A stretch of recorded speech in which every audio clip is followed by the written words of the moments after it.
They say nothing bad ever happens in a small town. But they're wrong. Here, horror doesn't hide in shadows. It walks down the street in plain view, wearing the face of your neighbor, your friend, maybe even your family. Every whispered rumor, every unexplained disappearance, every locked door after sundown, it's all part of the truth this town keeps buried. But the dead don't stay quiet forever. Tonight, you'll hear the stories they don't want you to know.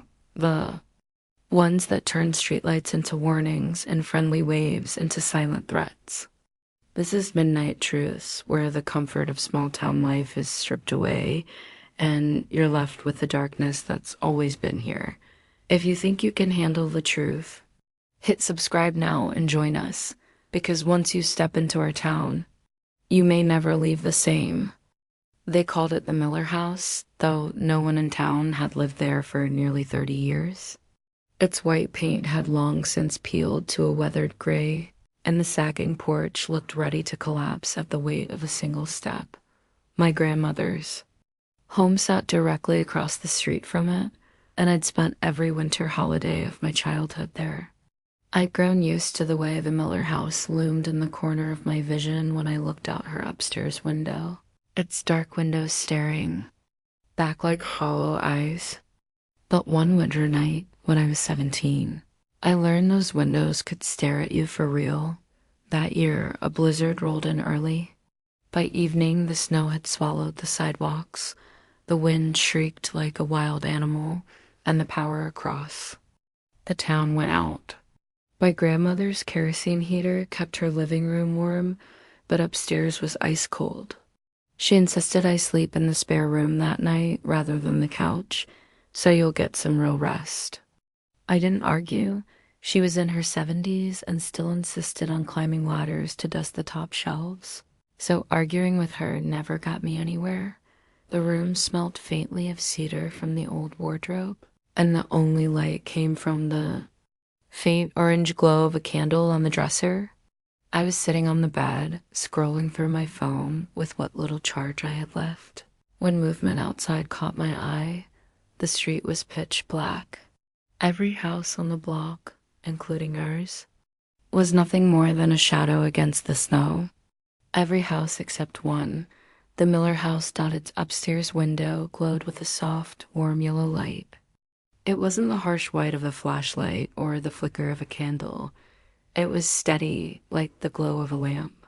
I thought maybe a neighbor had gotten a generator running, but that didn't make sense. No one lived there. No one had in decades, then. I saw it. A silhouette passed across the window. A person. Their head and shoulders were framed perfectly in the light. They didn't look hurried. They didn't look like they were searching for anything. They just stood there. And then slowly they turned toward my window. I froze. I was certain they couldn't see me from that distance, not through the snow, but something about the way they angled their head made my chest tighten. Then they lifted their arm and waved out. It was a small, deliberate motion.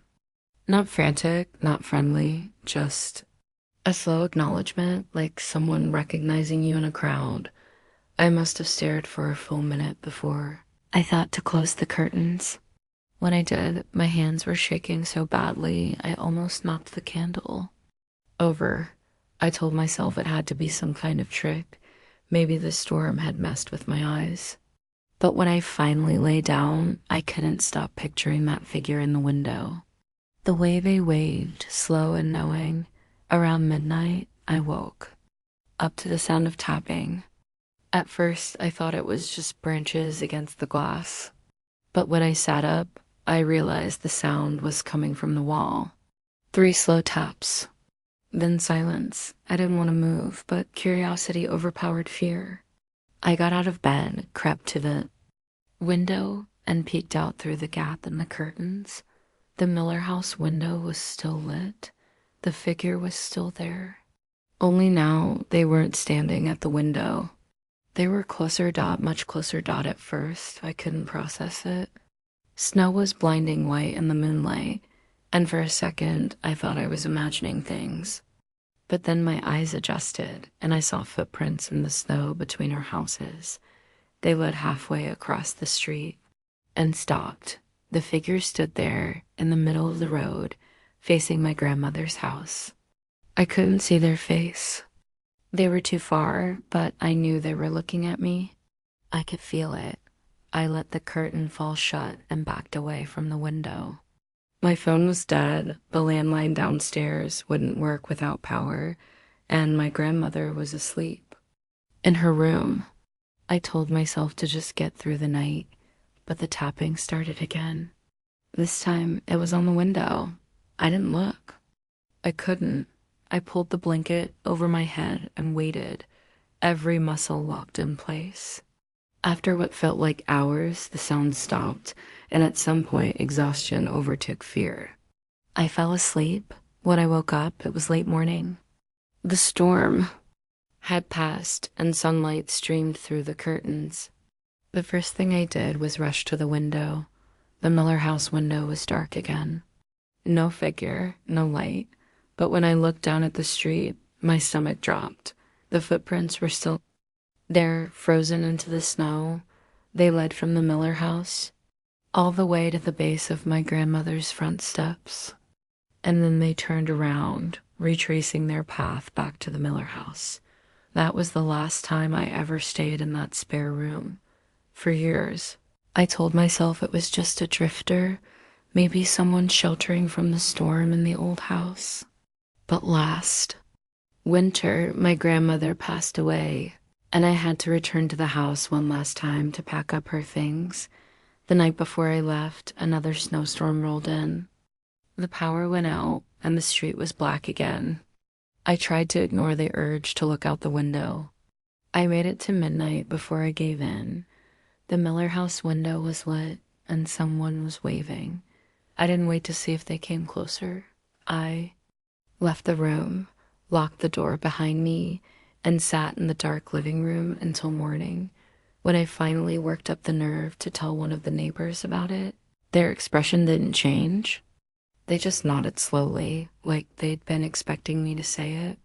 Yeah, the old man across the street told me. That light's been coming on every winter storm since the day the Millers died. You're not the first to see it. I wanted to ask more, how they died, why no one did anything, but the way he looked past me toward that dark window made my mouth dry up. I don't live in that town anymore. I don't visit. But every winter, when the snow starts falling where I am, I find myself checking the street outside my apartment, looking for a light where there shouldn't be one, because if they ever wave to me again, I'm afraid I might wave back. Asterisk. Asterisk, they called it the Willow Creek tape. Just an unmarked VHS in a dusty cardboard sleeve, tucked deep in the evidence locker at the sheriff's office. I never would have found it if I hadn't been assigned to clean out old files during my last week on the job. Back then, I was a deputy in a small mountain town, the kind of place where the worst crimes you saw were bar fights or someone's goats getting into a neighbor's garden. But that tape, it was different. It was the kind of thing that makes you wish you'd never pressed play. The label was completely blank. No date, no name, not even a case number.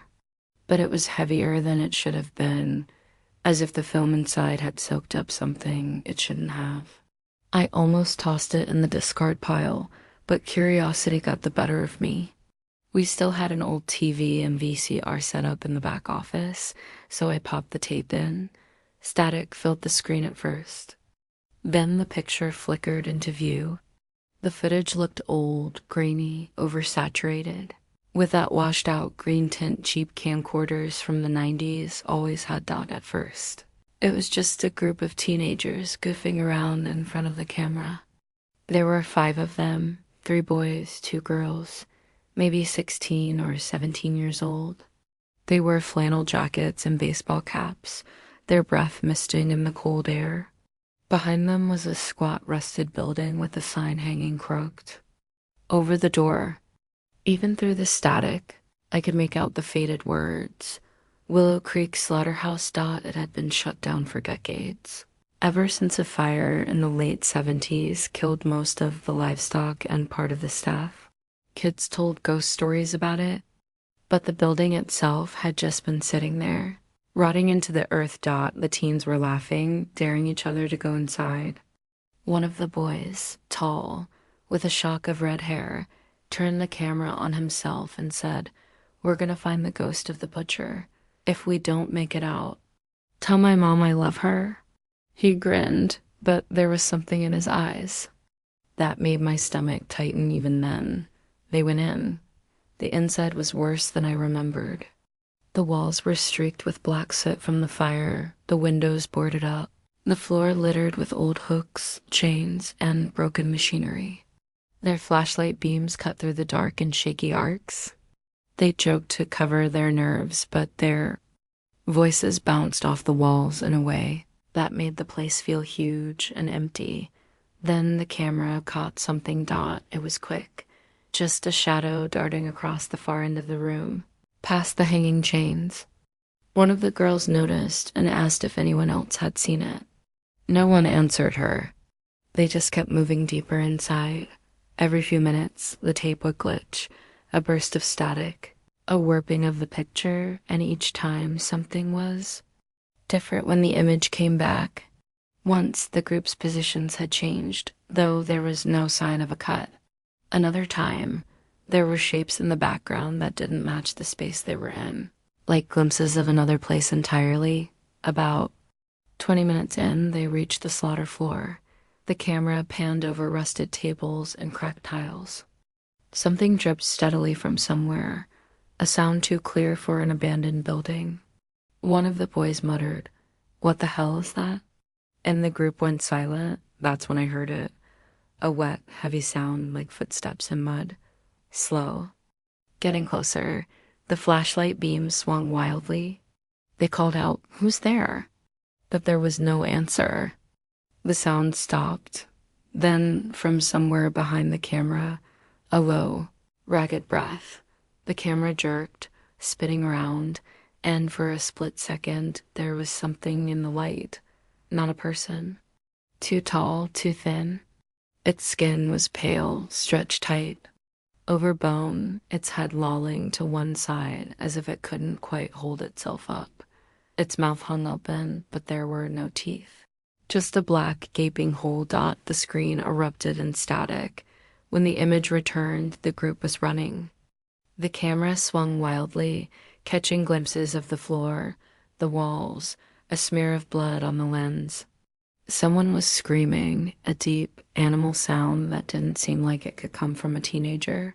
One by one, their voices cut out. The last shot was of the red-haired boy, standing alone in the middle of the slaughter floor.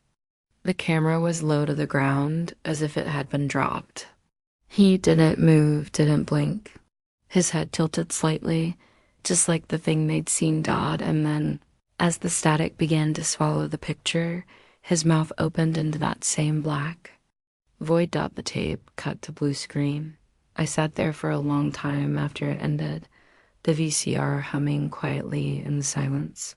When I finally ejected the tape, I noticed something I hadn't before. The cardboard sleeve had a faint, oily residue on it. My hand smelled faintly metallic, like old blood. I went to the records room to see if there had ever been a missing persons report for kids. Matching those in the video, nothing.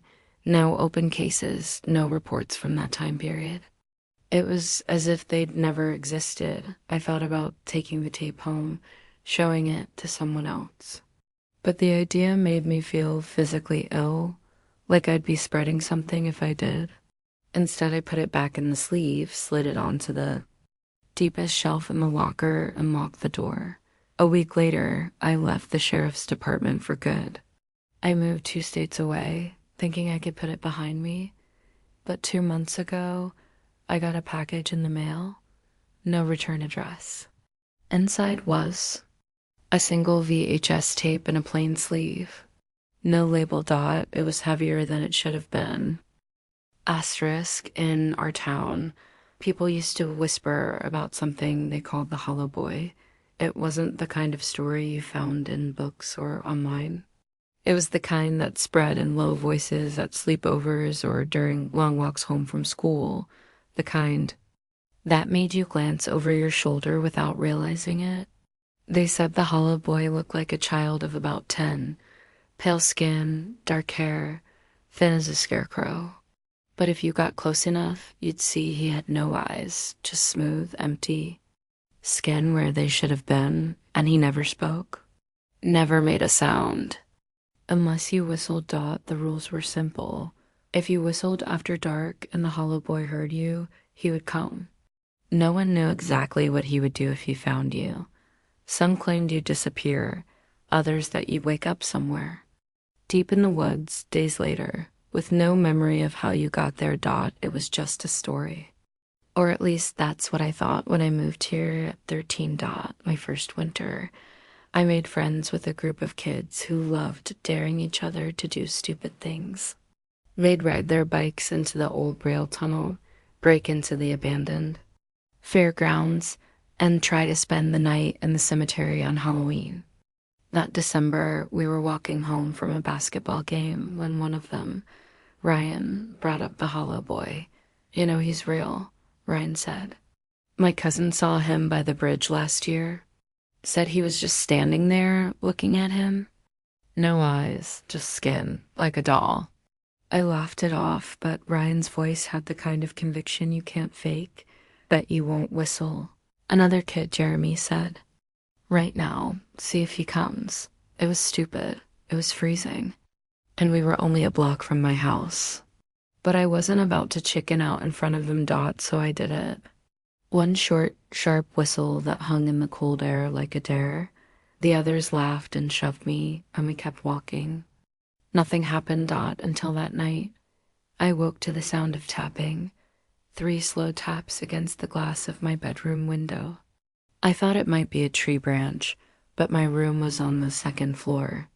I told myself it was just the wind, but something made me get out of bed and lift the curtain. He was standing in the yard, small, pale, thin.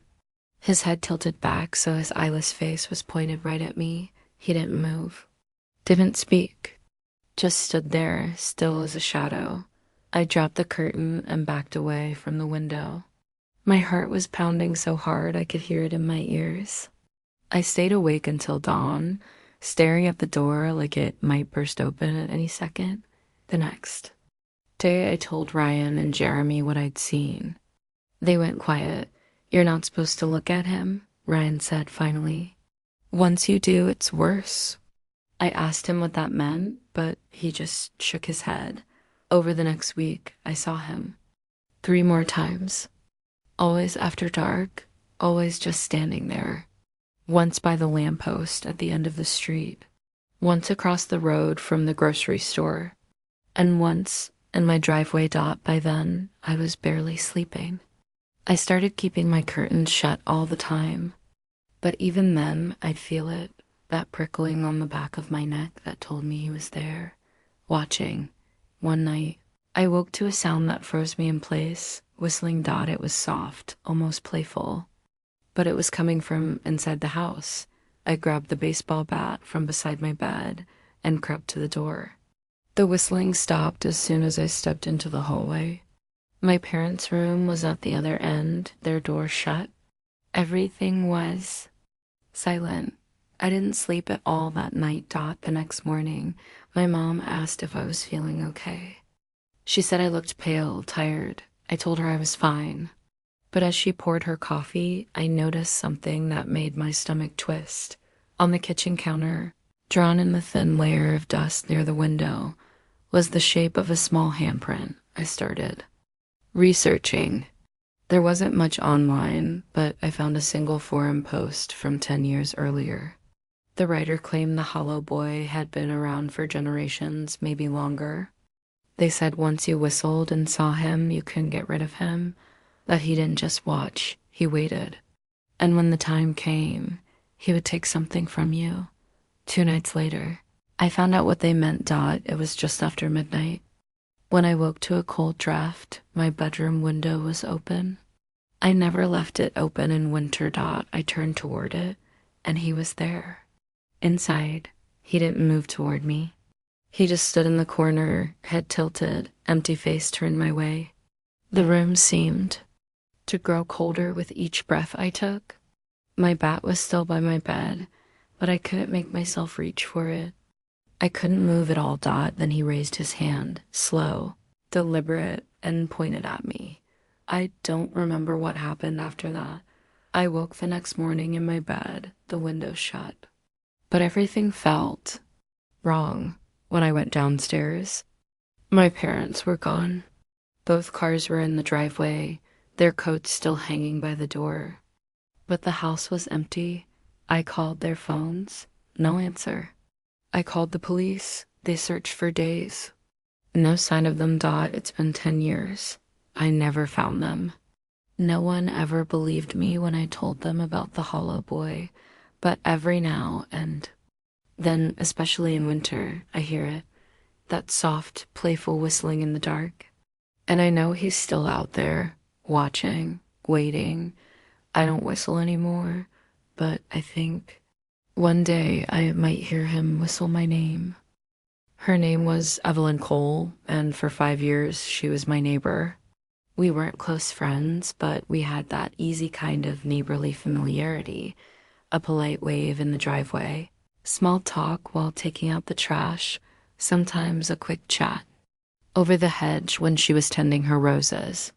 She was older, maybe late 60s, with sharp blue eyes and perfectly combed silver hair. She never left town, never had visitors, but she was kind in that reserved way older people often are.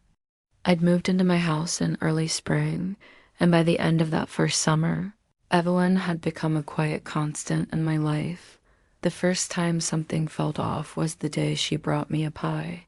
She knocked on my door one Sunday afternoon, holding a still warm apple pie in a ceramic dish. She smiled, said she'd made too much, and wanted to share.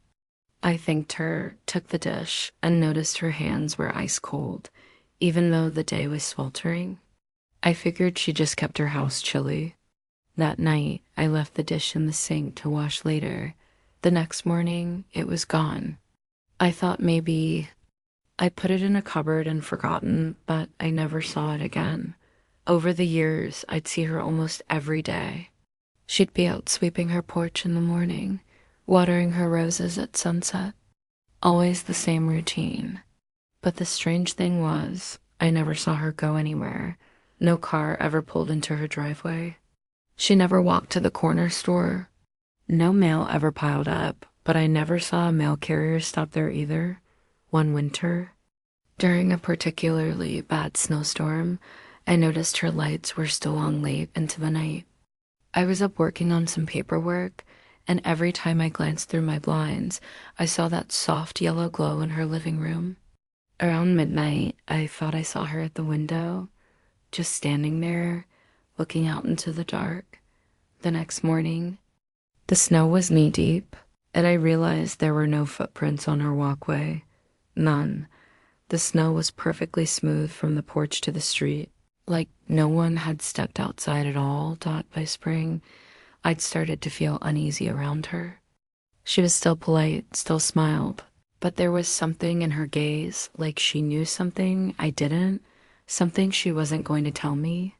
One evening, while taking my trash to the curb, I caught her standing in her front yard, staring directly at my house. She didn't look away when I noticed. She didn't even blink. That summer, I mentioned her to a coworker who'd grown up in town. He frowned when I said her name, Evelyn Cole. He said, "She's been dead for years." I laughed, thinking he was joking, but he wasn't smiling. He told me she'd died in her sleep about a decade ago, in that very house. There'd been an obituary in the paper and everything. I told him he must be mistaken. I saw her almost every day, but he just shook his head. No one's lived there since. The place has been empty. That night, I couldn't stop staring out my window at her house. The curtains were drawn, but I could see a faint light flickering inside. I told myself I'd march over there in the morning, knock on the door, and prove to myself that my coworker was wrong. But when morning came, the house looked abandoned. The paint was peeling, the porch sagging, the windows coated in a thin film of dust. It didn't look anything like the house I'd been seeing for years. I went up the walkway and knocked. No answer. I tried the doorknob. It turned easily. Inside, the air was freezing. The living room was bare except for a thin layer of dust and a faint scent of roses. There were no lights, no furniture, no sign that anyone had been there in years. I stood there, heart pounding, and thought of every conversation I'd had with her. Every wave across the yard, every polite smile dot as I turned to leave. I saw something on the wall by the door. It was an old framed photograph, black and white, with the edges curling from age. It showed a young woman in a garden, smiling at the camera. She had sharp blue eyes and silver hair that caught the light dot. It was Evelyn.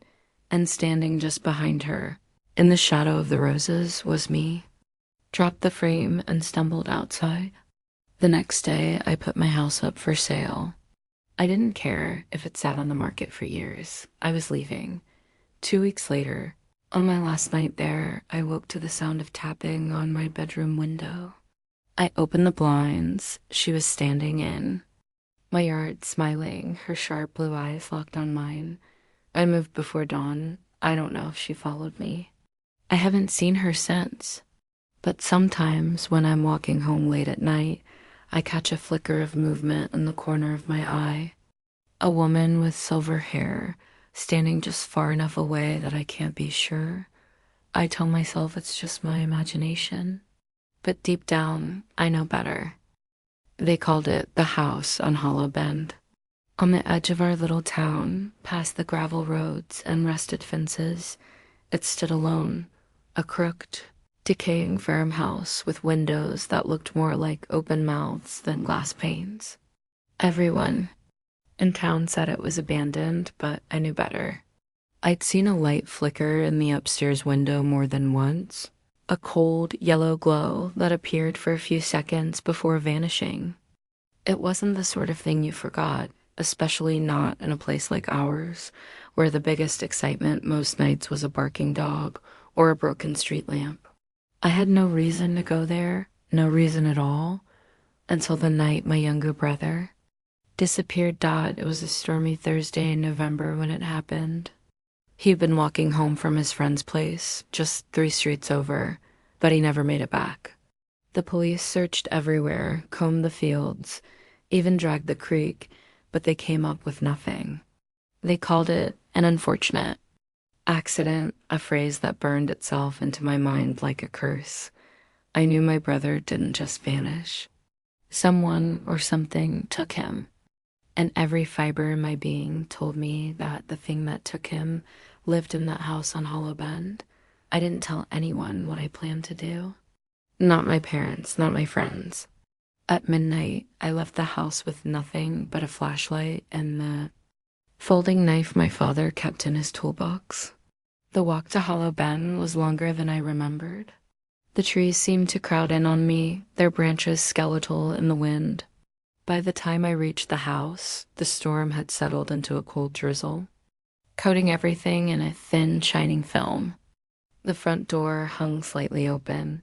Inside, the air was heavy, not just stale, but thick, like breathing in damp soil.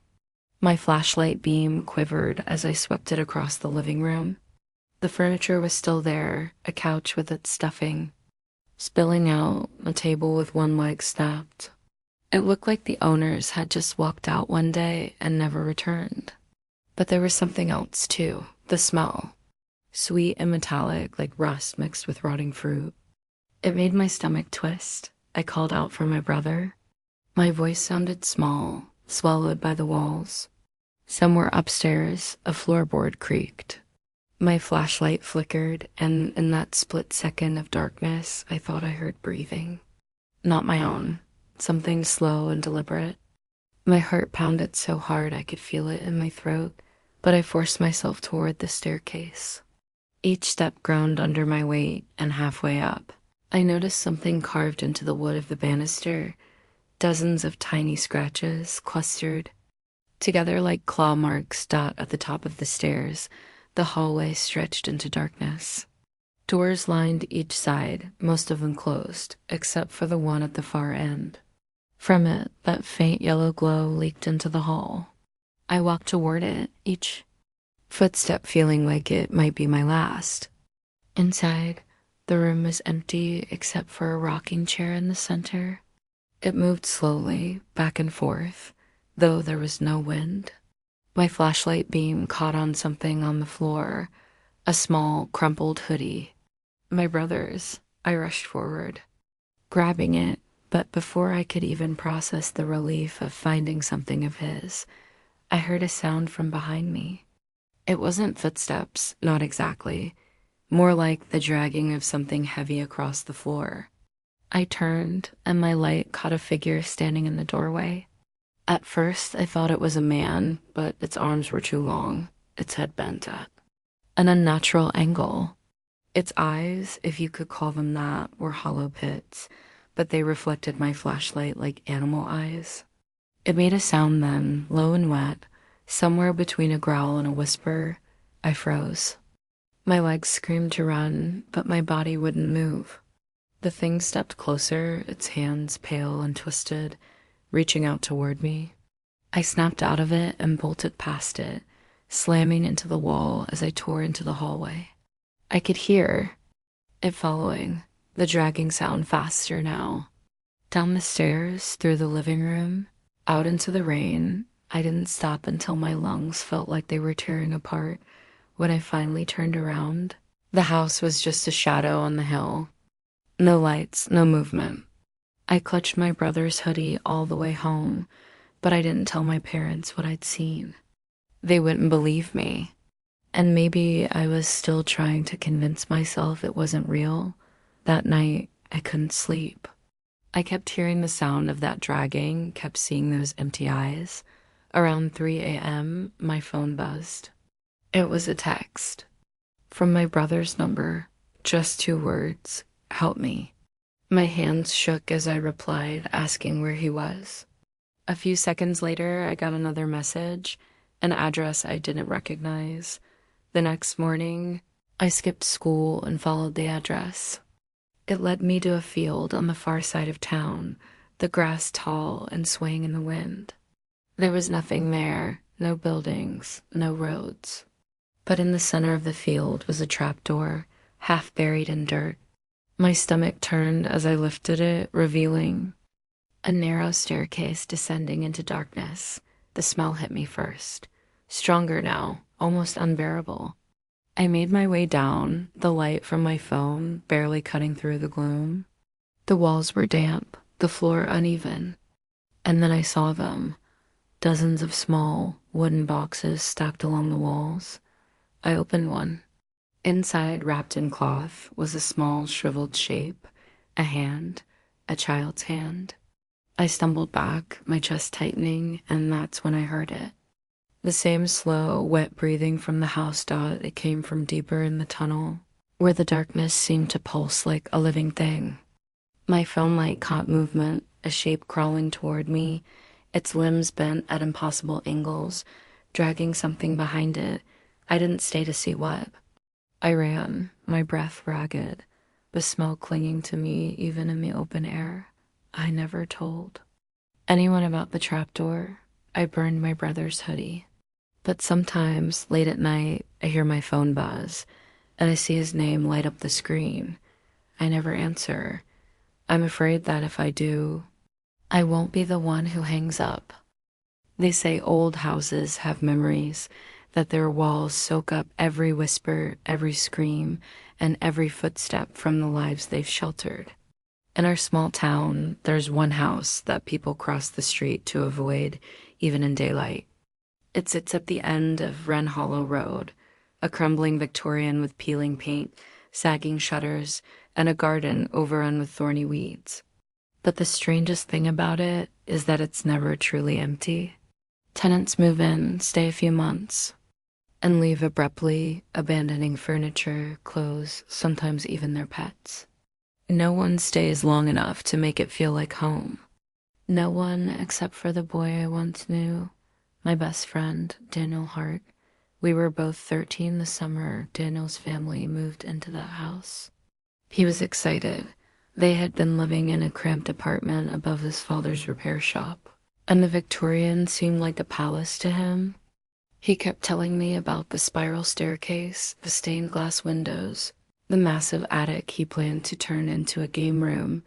But from the moment I stepped inside, I felt unwelcome. The air was too still, too heavy, like the house was holding its breath. And even though the sun was streaming through the front windows, there was a shadow in the hallway that didn't seem to have a source. I told myself I was imagining things. It was about 2 weeks after they moved in that Daniel started acting different. He was quieter, distracted. During lunch at school, he'd stare off toward nothing, chewing slowly like he was listening to someone I couldn't hear. When I asked him about it, he'd smile faintly and say, "Just tired." But there was something else, a twitch in his smile, a flicker of unease in his eyes. I knew him too well to believe it was just lack of sleep. One Saturday, I went over to play video games, but he wasn't in his room. His mom said he was probably in the attic. I climbed the stairs, calling for him, but he didn't answer. When I reached the top, I found the attic door ajar. Inside, the sunlight through the small window was dim, as if the air itself was thick. Daniel sat cross-legged in the center of the floor, his back to me. At first, I thought he was talking on the phone, but when I stepped closer, I saw there was nothing in his hands. He was whispering into the empty air, nodding occasionally, like he was having a real conversation. When I asked who he was talking to, he didn't look up. "My friend," he said softly. "She lives here." Something about the way he said it made my skin prickle. He told me her name was Antelope, and she'd been in the house for a very long time. I laughed it off. Imaginary friends weren't unusual for little kids, but Daniel wasn't a little kid anymore. Still, there was something off about it. He said she told him secrets about the house, about the families who'd lived there before, and then, with a strangely serious expression, he added, "She says not to tell you everything. She says you wouldn't understand." Over the next month, Daniel spent more and more time in that attic. He stopped hanging out after school. His grades slipped. His skin grew pale, and his eyes had that haunted, sleepless look. I asked his mom about it, but she just sighed and said the move had been a lot for him and he just needed to adjust. But I didn't buy it.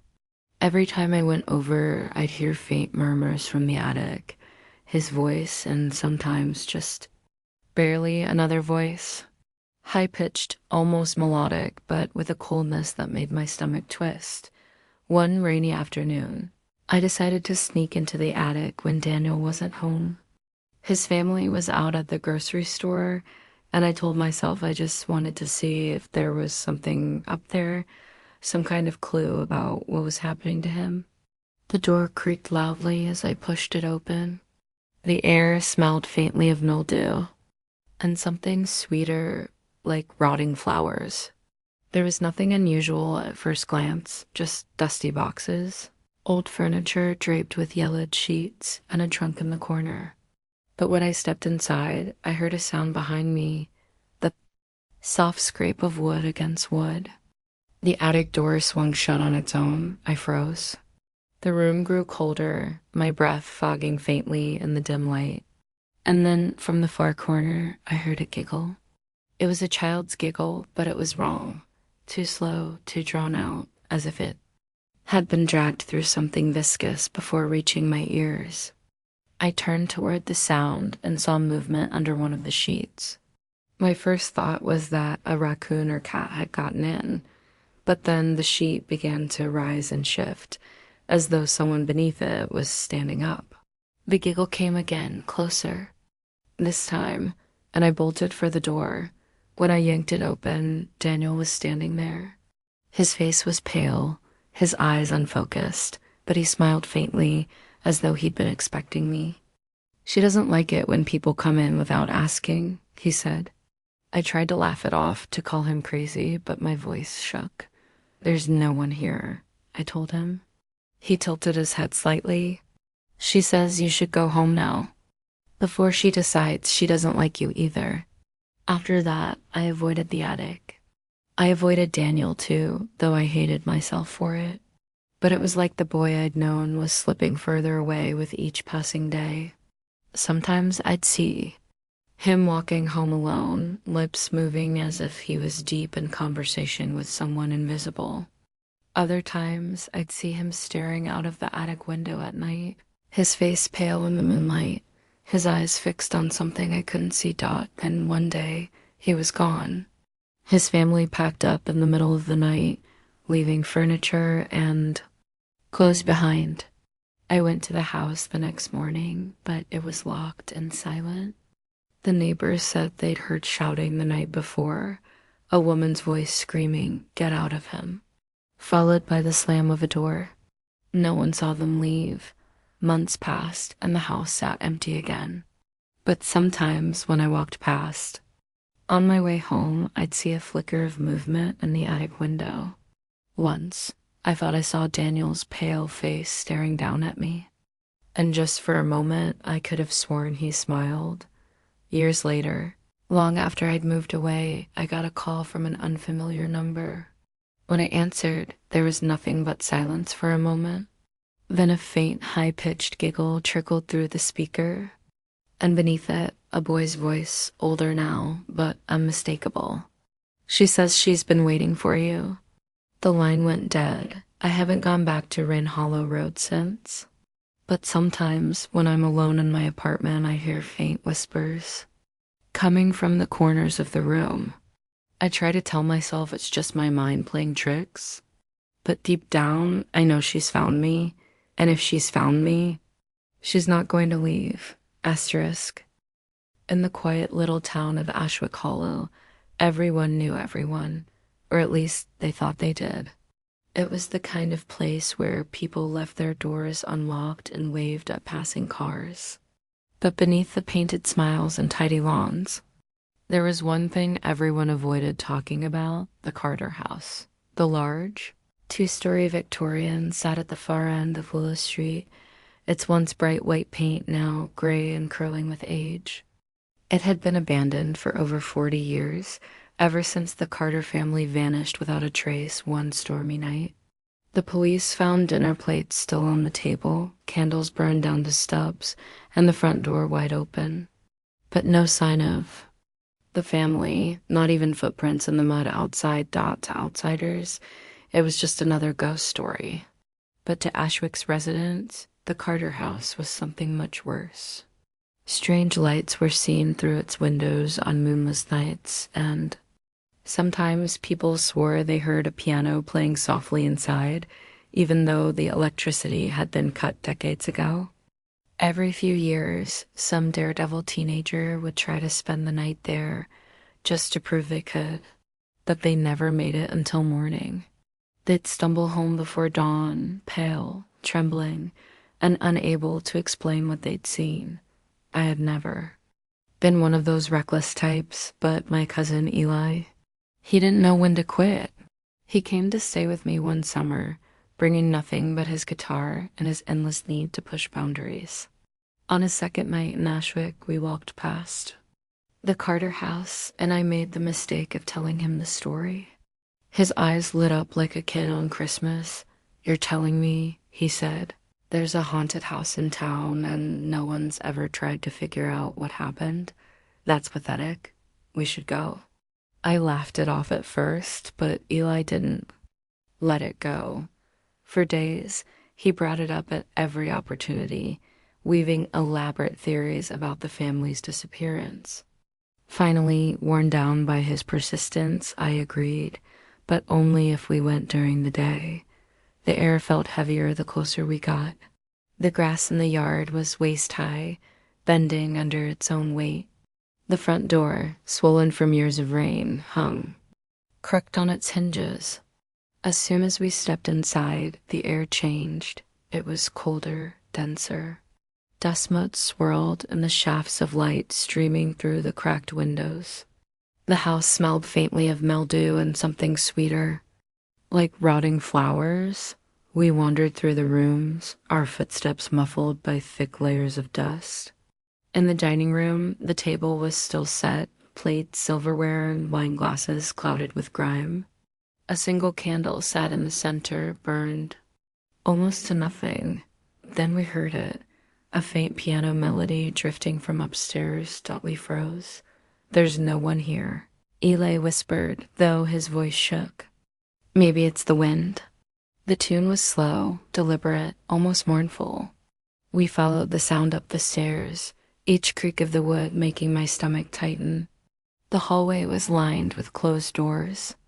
The music seemed to come from the last, one on the left.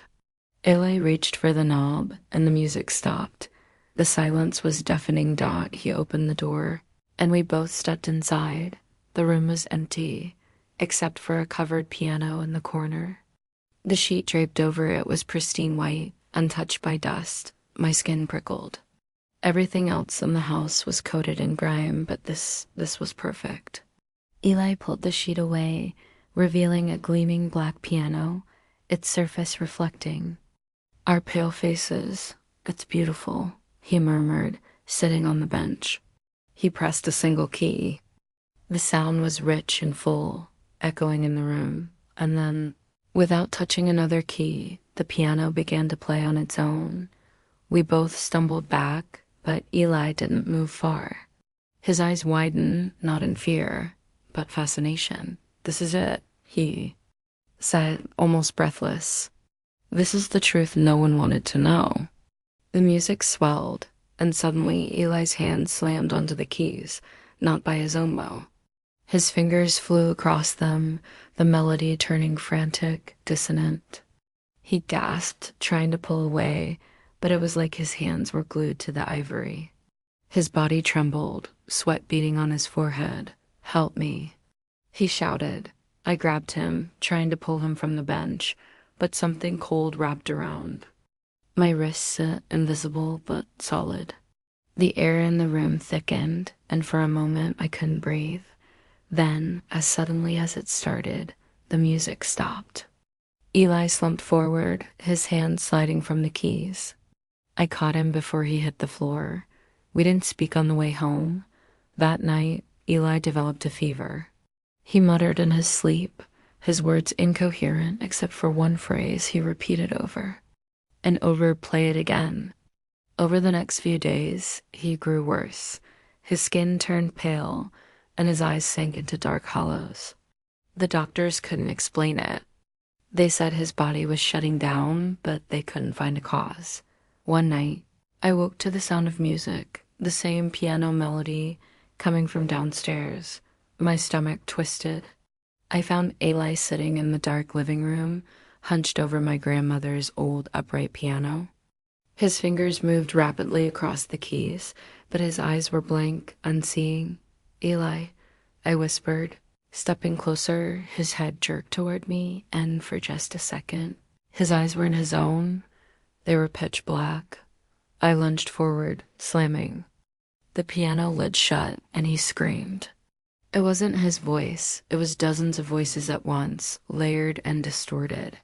He collapsed, and I dragged him away from the piano, my heart pounding so hard I could barely stand.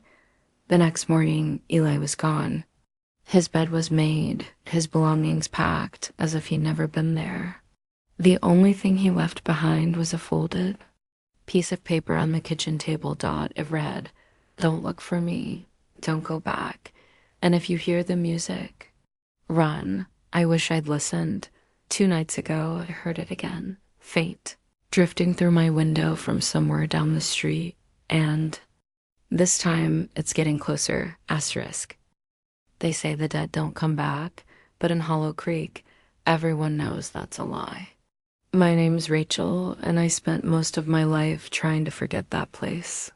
I moved away at 17, Told myself I'd never set foot in that suffocating little town again. But you can't outrun blood, not when it's your own family pulling you back.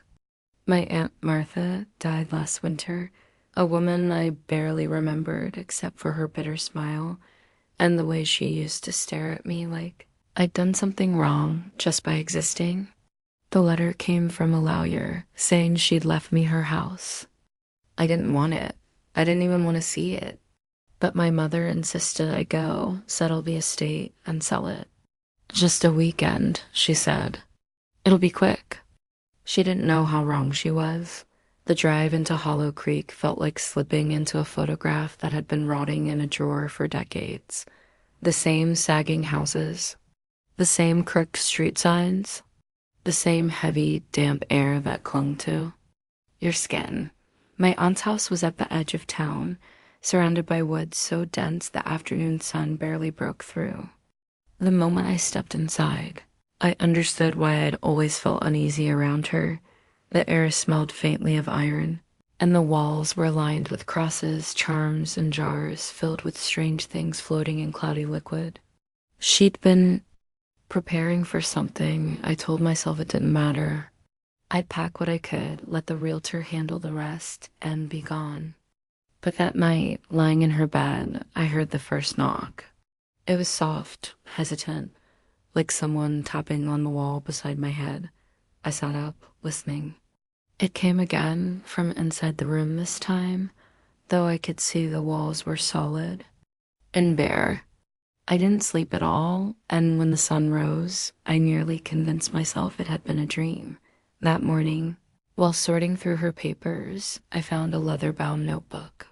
Every page was filled with frantic handwriting, not neat. Journal entries, but jagged, messy scrawls that grew worse the further I read. Most of it didn't make sense, just strings of warnings. Don't let them see your face. Don't speak after midnight. Don't open the door if it knocks 3 times. But one page made my skin crawl. It was dated exactly 1 year before her. Death, and all it said was, "It's coming for Rachel." I shoved the notebook away, telling myself it was some kind of delusion. My aunt had been old, paranoid, probably sick. But that night, the knocking returned. This time it was louder. 3 deliberate knocks, spaced apart just enough to make my stomach twist. I stayed still, holding my breath. Then from the darkness just beyond the bed, a voice whispered my name. It wasn't a voice I recognized. It was too deep, too broken. Like someone trying to speak through water dot, I ran from the room, grabbing my keys. But when I yanked open the front door, the woods outside weren't the same. The trees were too close, their branches curling together like fingers. The path, too. My car was gone. It was all just blackness and fog, and somewhere in that darkness, movement. I slammed the door shut and locked it. The knocking started again immediately, but now it came from every wall, every surface, all at once. Hours passed. I curled up in the living room, clutching my phone, but there was no signal. I tried to stay awake, but exhaustion won, and when I woke, the house was quiet, too quiet. I went to the window, hoping maybe the woods had gone back to normal, but the sight outside nearly made me scream. Dozens of figures stood at the edge of the trees. They were tall, thin, their limbs too long. Their faces were pale, but not human, smooth and featureless except for gaping black mouths. All of them were smiling. They didn't move toward the house, not yet. They just watched. I pulled the curtains shut, heart hammering, and tried to think. My aunt must have known about them. That's why the charms were everywhere. That's why she'd written those warnings. I started searching the house, looking for anything that might help, and that's when I found the basement door. It was locked with 3 heavy bolts. Every instinct told me not to open it, but the knocking started again, softer now, coming from inside the basement. And then, faintly, the voice whispered again, "Rachel, help me." It sounded different this time, familiar, It sounded like my mother. I wanted to run. I wanted to get as far from that house as possible. But if my mother was somehow down there, if they had her, I couldn't just leave. I unbolted the door and descended the stairs. The air grew colder with each step. At the bottom, I found a single wooden chair, and tied to it was my aunt, or what was left of her.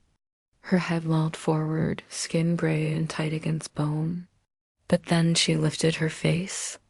Her eyes were gone, just hollow sockets, but her mouth moved. "Too late," she whispered. The lights went out, dot in the dark. I heard them moving, not footsteps, but the sound of something dragging across the floor. Hands brushed my arms, my face. One of them leaned close to my ear, and I could feel the wet, cold air from its open mouth as it spoke. "We've been waiting for you." I don't remember how I got out. The next thing I knew, it was morning, and I was lying in the front yard.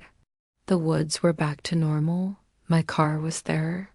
I drove away without looking back, without stopping, without telling anyone what happened. Sold the house through email, never returning in person. But sometimes at night, I still hear the knocking. And last week, I got a package in the mail, no return address. Inside was my aunt's notebook. On the last page, in fresh ink, there was a new message. "You can't leave Hollow Creek. We'll come to you, asterisk."